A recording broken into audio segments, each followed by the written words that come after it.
शब्द में एक बार प्रेम से बोले भारत माता की जय, भारत माता की जय। हमारे उपस्थित मंच पर श्रीमती प्रियंका ठाकुर जो कि आसनसोल दुर्गापुर सेल से है, एडवोकेट है। मैं संगठन की तरफ से बहुत बहुत शुभकामना करता हूँ।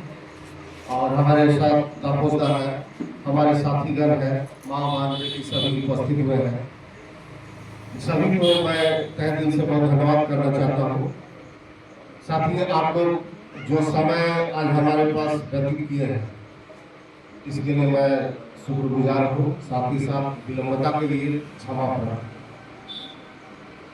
Defenders of international human right council आज जो बैठक रखी है, इस बैठक का उद्देश्य हमें जानना जरूरी है। संगठन क्या है इसके बारे में जानना जरूरी है।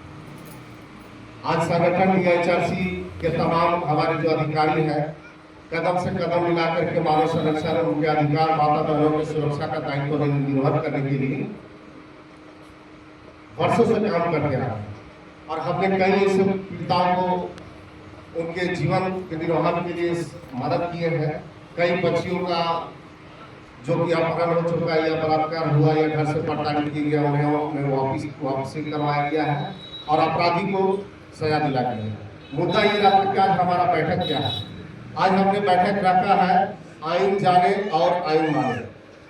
आइन जाने आइन माने का मतलब होता है जो भारतीय संविधान के अंतर्गत हमारे पुलिस प्रशासन हो, न्यायालय है, न्यायाधीश है, या फिर ब्लॉक डेवलपमेंट ऑफिसर हो या डिस्ट्रिक्ट मजिस्ट्रेट हो या मजिस्ट्रेट हो, एवरीथिंग कोई भी सरकारी गैर सरकारी भारत में जो भी दायित्व निर्वहन होता है कागज कलम के माध्यम से भारतीय संविधान के अंतर्गत, वो भारतीय संविधान को लेकर के defenders of international human right council 25 सालों से आपके शहर में या आपके पूरे देश में निष्पक्ष और सत्यता से काम कर रहे हैं। हमारा संगठन का उद्देश्य एकमात्र है कि आप तक आपके अधिकार को पहुंचाना। हमारे संगठन का मुख्य लक्ष्य है कि आपके दायित्वों का निर्वहन करवाना। हमारा अधिकार है जो हमारे कागज कलम या सोशल मीडिया में सुनने में आता है कि हमारा अधिकार है हमें गाली कोई ना दे। हमारा अधिकार है परिवार जीवन निर्वहन करने का, वो हमें मिलना चाहिए। हमारा एक मकान का अधिकार है, हमारे जीवन निर्वहन करने का अधिकार है, पर वो सब कुछ नहीं है। वो सारे दिखावे कागज में है। जिनके पास पूंजी है, पैसे जेब में पैसा है, या हमारे पास प्रशासन का ताकत है, या हमारे पास दबंगों का माफियाओं का पावर है, तो वो राज कर रहा है और उनके लिए संविधान बना हुआ है जिसको मानवाधिकार में मुंहतोड़ जवाब देने के लिए काजोड़ा से होकर के पूरे पश्चिम बंगाल, पूरे भारत में काम कर रहे हैं। आज हमारे देश में आइन की कमी के कारण जो संविधान को हम लोग बना करके रखे हैं, लेकिन संविधान के बारे में अभी तक हमने पढ़ना नहीं किया। क्या पढ़े हैं? फिल्मों में बहुत कुछ नया चीज है, हम उसको निर्वहन करते हैं। उस फिल्म में भी देखिएगा हमारे लायक बहुत से कानून भाई सिखाया जाता है, लेकिन हम लोग उसको ध्यान नहीं देते हैं।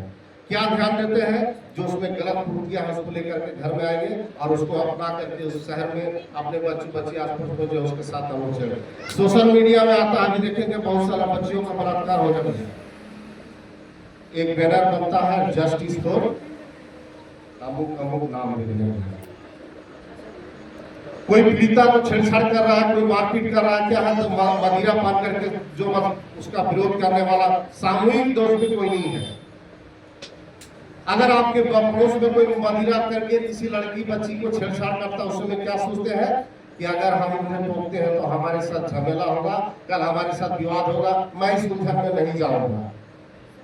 हमारे पड़ोस का कोई जमीन आके दखल कर लिया, हम उसके विरोध नहीं करते हैं। क्यों उसके पीछे जाए, झमेला हमसे होगा, छोड़ दो। लेकिन जब हमारे साथ वो बीती है तो हम बोलते हैं हमारा साथ कोई खड़ा नहीं होता। नहीं, अपने चेहरे और अपने तजुर्बे को देखो। जिस बच्ची को छेड़छाड़ किया अगर उस समय हम रोकते तो कल उस लड़की का, उस बच्ची का, किसी का बेटी हो, उसका बलात्कार नहीं होता। आज दहेज के लिए हमारे द्वार पर किसी बच्ची को प्रताड़ित किया जाता है, अगर उसका हम विरोध करते तो प्रशासन आपके साथ खड़ा है। आज दहेज के लिए उस बेटी को आग में झुलसने की आवश्यकता नहीं पड़ती, या फिर उस बच्ची को घर से प्रताड़ित करके निकाला नहीं जाता। साथ ही हमारे जज साहब उपस्थित हो गए हैं और डिस्ट्रिक्ट